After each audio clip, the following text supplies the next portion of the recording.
And we're back to CapCut. Let me show you how you can add a blur effect to your videos. Simple clip here.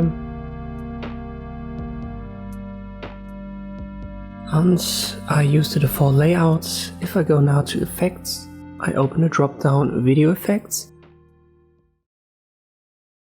And then I use a lens.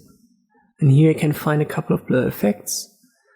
Be careful though, some are pro. For example here the radio blur.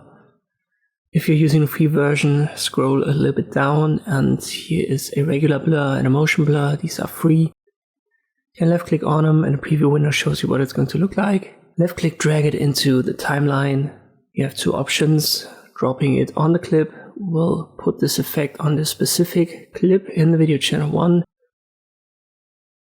You can press Ctrl Z, but you can also drag and drop it onto its own channel. And then all the files below will be adjusted by it or affected by it. When you've got it selected in the timeline, you can adjust it right here. In this case, we only have a blur slider. Let me put it to 15. I want to resize it here in the timeline. I can adjust its duration.